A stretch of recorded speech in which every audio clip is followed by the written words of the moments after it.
Hey everyone, and welcome back to the studio. I'm excited to be checking in with another full-length painting demonstration, this time featuring red grapes. I'll talk you through exactly how I approach painting these little clusters. It's a bit complex, but it's a lot of fun. So, let's get started. Alright, so the first step, as always, is to prep the surface of the panel with a little bit of medium. Once the panel is good to go, I'll start mixing a base color to block in the form of these grapes. You'll see I'm grabbing some alizarin crimson, ivory black, and cadmium red. These together make a nice, rich, dark red. Alizarin is also transparent, so this is the first step in creating luminous, glowing grapes.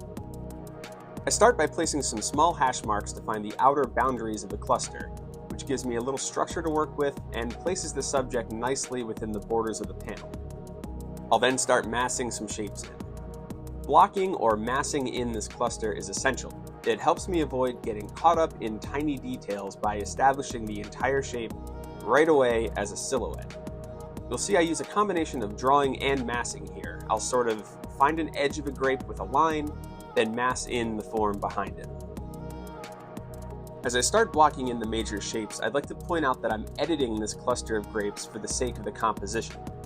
You'll notice I deviate slightly from the reference image. It's rare that grapes naturally fall in a way that makes a good composition, so I'll push and pull a few things around just to make them look more interesting.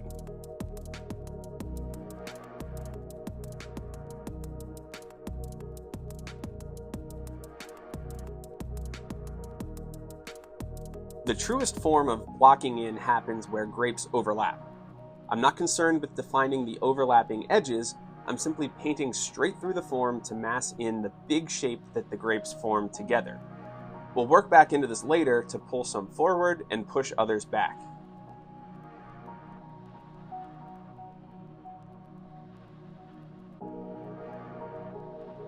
I encourage you to really take your time with this stage. If you nail the block in, a lot of the difficult work will already be done.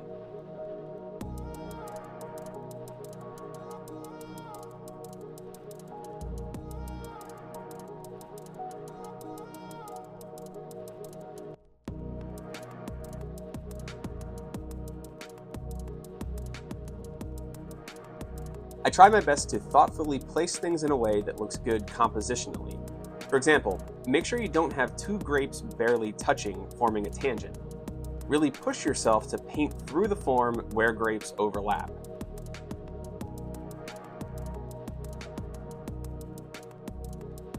Don't be afraid to adjust things to avoid awkward compositional decisions, regardless of the reference you're using. You'll see I do this exact thing with the two grapes on the bottom right, making each bigger to increase how much they overlap and avoiding that awkward tangent.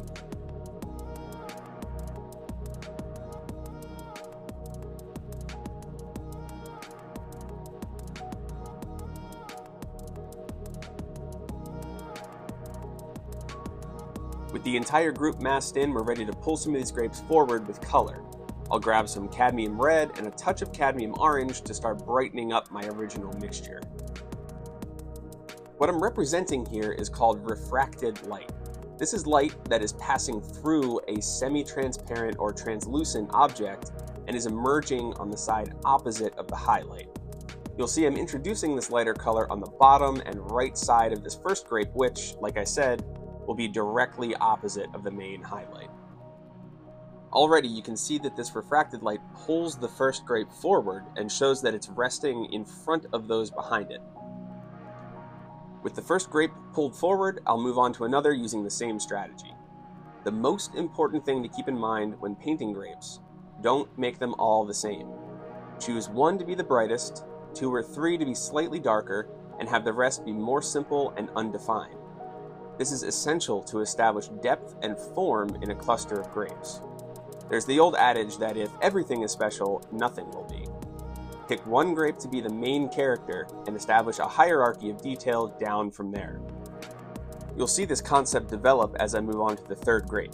You'll see its refracted light is just a touch darker than the second and much darker than the first.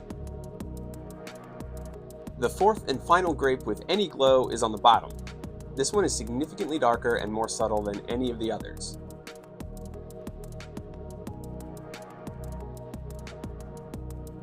With the majority of the glow established, I'll brighten up the grape that will be our main character, so to speak, to bring it even farther forward and make it feel even more like the most important one of the bunch. I want this refracted light to be a gentle gradient, lightest on the bottom right and darkening as it moves up through the grape. Using gentle brushwork, I'm actually mixing paint right into the masked-in form on the panel to get this gradient. It's very important not to have this refracted light be confined to a perfect crescent shape. This will only flatten the form. Make sure it blends up towards the darker values smoothly. Now, this next step is very important, painting what's known as the bloom on the grapes. This bloom is the dust that you see on the side that is receiving light. This is really what gives grapes their individual, three-dimensional form. I start by mixing a few different values, basically a mid-tone and a dark. I'll do two variations of this, one cool and one warm. For the cool, I use raw umber and black mixed with touches of titanium yellow, ochre, and white. For the warm variant, I use burnt umber and black with the same ochre and titanium yellow. I'll then mix a brighter version of each of these variants by using more titanium yellow and white. Using a small detail brush, I'll grab some of the cooler mid-tone that I mixed and apply it to a grape. I gently, and I mean really gently, start placing this onto the surface of the panel. I'll let these brush strokes start to carefully mix into the red of the grape as it turns away from the light side. A word of caution, this method can get out of hand really quickly. If you make too many brush strokes or are too aggressive blending with the same load of paint, you'll start making a terrible purple mess as it mixes with the alizarin. Make sure you only make a few careful, gentle brush strokes, then wipe your brush and get new paint. I'm barely touching the surface of the panel with the brush, almost laying paint down. This takes a lot of practice to get the feel for, but the effect is worth it. Quick side note as I make a decision here. The refracted light on the main grape felt too confined to the bottom side. I decided to brighten up the entire shape to more evenly disperse things. Anyway, what we're essentially painting when it comes to this step are a bunch of spheres. There will be a mid-tone, which softens down into a turning shadow and brightens up around a single highlight. As I begin rendering the dust on the main grape, you'll notice I switched to the warm version that I have on my palette. In general, warming something up will pull it forward in the composition, and cooling something down will push it back. You can use this to, again, promote a sense of depth within this cluster. We have all three basic values already mixed, so it comes down to rendering and softening the turning form using our knowledge of light and a gentle touch. As you do this, you'll see each grape begin to take on three-dimensional form. Using the same technique here, starting with the mid-tone, gently blending that down into the dark red as it turns away from the light, and then brightening right around where the highlight will be.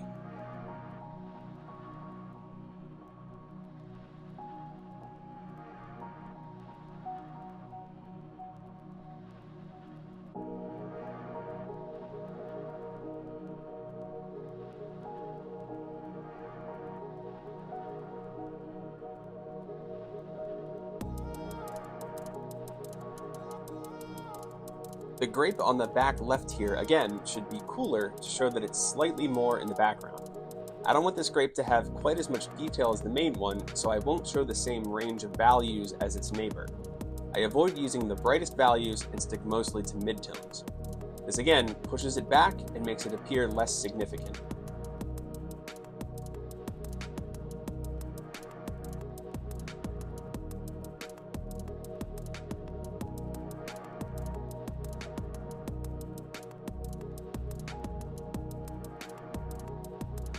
I started running out of paint, so I quickly remixed the cooler versions of the dust in the same basic variety of values. I'll use this on the topmost grape.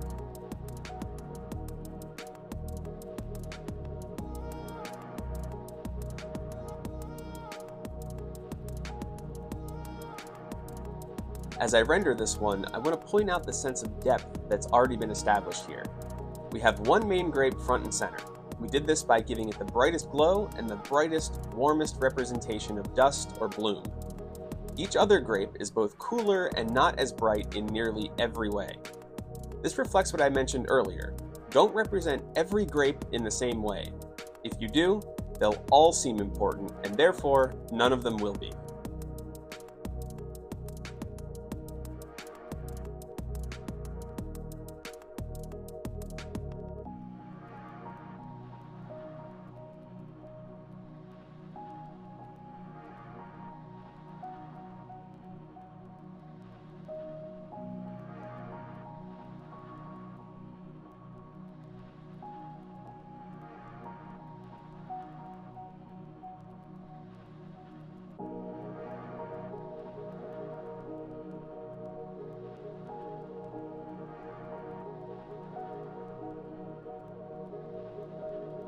At this stage, I'll move on to one of the more interesting features in this cluster. The main grape is casting a shadow on the one behind and to the right of it. We can show this by painting the dust around the shape of that shadow, which you'll see me start to do here.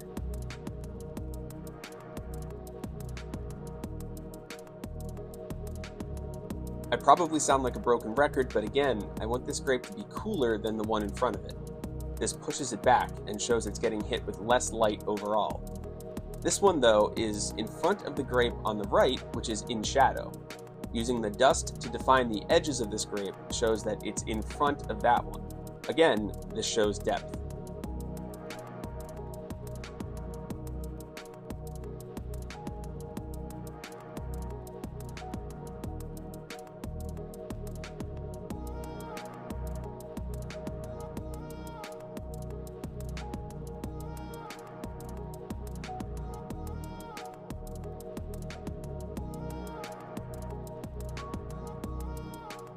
Moving on to the bottommost grape now, I want this one to have the darkest, coolest dust yet. It's also got a shadow being cast on it from two different directions, so I'll show this by rendering the sliver of light, dark as it may be, in between these shadows. The whole cluster is pretty much established at this point, but before moving on to the background, I want to draw in the stem. Again, I'm editing what I see in the reference to avoid any awkward tangents like a section of stem just barely grazing the edge of a grape. Using the umbers and black, I draw in the silhouette of the stem that's in shadow, and I use line work to draw the upper portions that are catching light.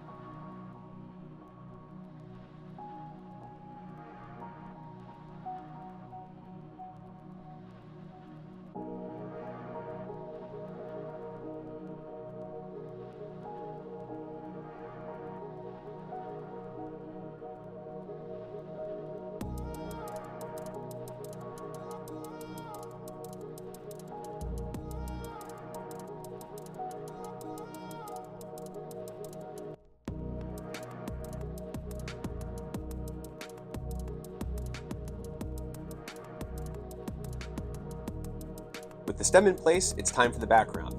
I really like the general value of the board tone, so I'll mix something that's similar to that.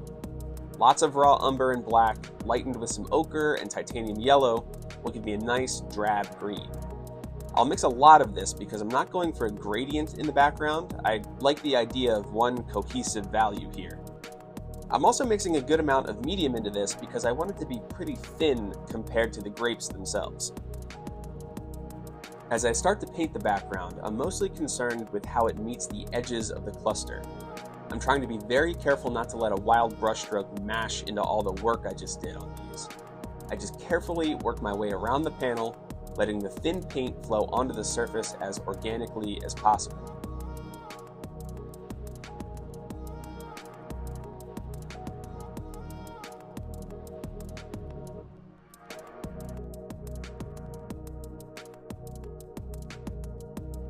I don't want a lot of thick paint here, so you'll see I'm almost able to scrub it onto the large open areas. This gives things a nice texture and not a whole lot of the traditional brushstroke look and feel.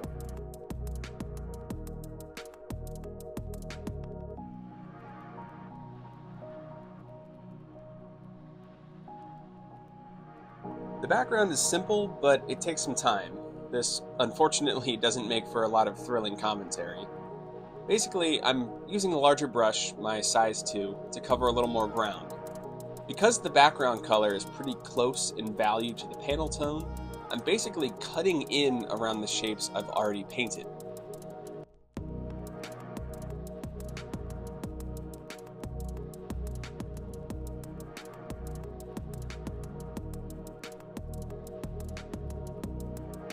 As I said, I'm just being careful not to accidentally paint over things like the stem or ruin any edges of the grapes.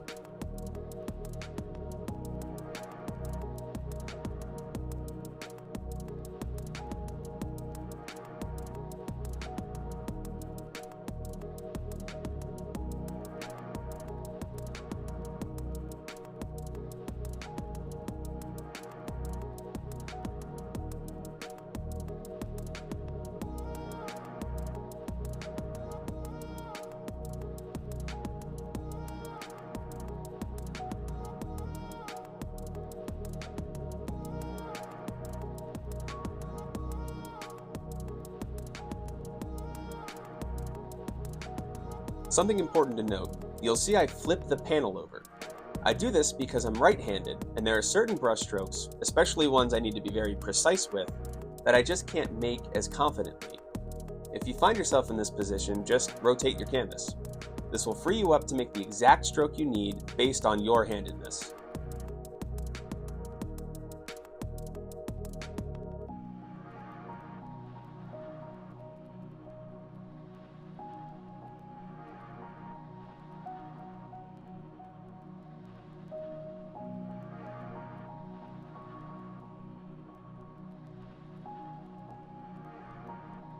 With the background in, I'll come back to the stem and re-establish its shape, soften some edges, and make sure things connect where they should.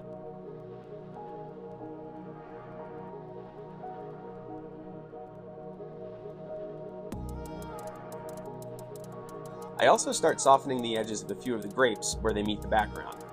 I grab some of the old mixture that we used to block them in, maybe add a little of the background color, and just soften the edges a bit. This helps the turning form of all of them, but it especially helps the darkest grapes in the background just melt into the distance.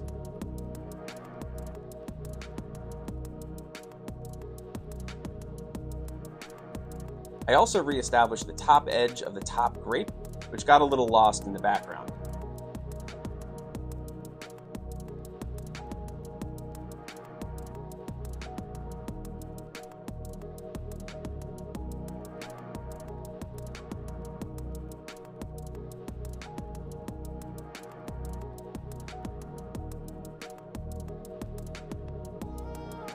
When I'm happy with the edge control, it's time to start on the lighter part of the stem. I'll mix some raw umber, cadmium lemon, and some ochre into several different values and temperatures of green.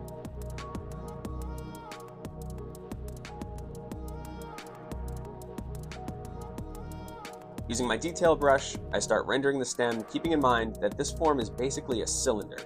It'll have a slight turning shadow on the right, but is mostly light.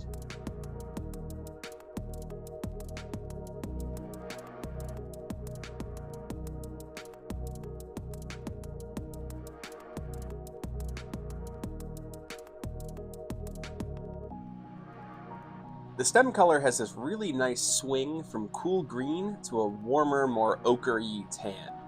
I'll just add some burnt umber into my mixture to get that transition between those color temperatures. I'll also brighten up a few select spots on the stem to show that certain segments stick out more and are catching more light.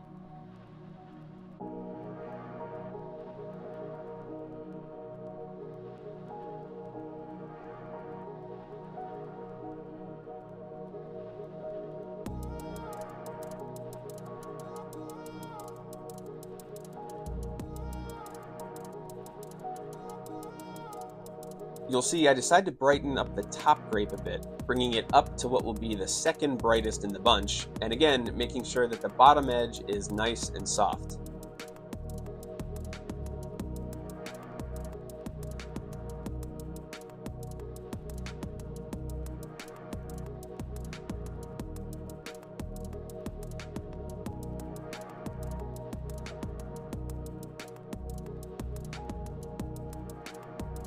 I also punch up the color one last time on the main grape, really pushing that sense of glow one step further.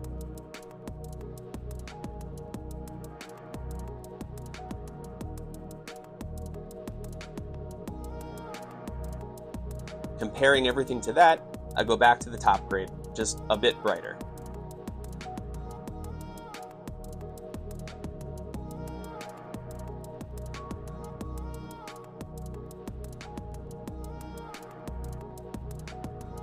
Now it's time for the highlights. I avoid using pure white here. That'll only make the highlight too bright and really just out of place in this range of values. Instead, I mix some white and titanium yellow right into the lightest values of dust to brighten that. As with every other feature in this cluster of grapes, you want to be selective in the highlights that you use. The main grape gets the brightest, followed by each grape in the hierarchy. Some grapes get no highlight. This again promotes a sense of depth and helps draw the viewer's eye to select areas of the painting. I decide to work back into the top edge of the top grape one last time. It still disappeared too much into the background and the form was just getting a little bit lost.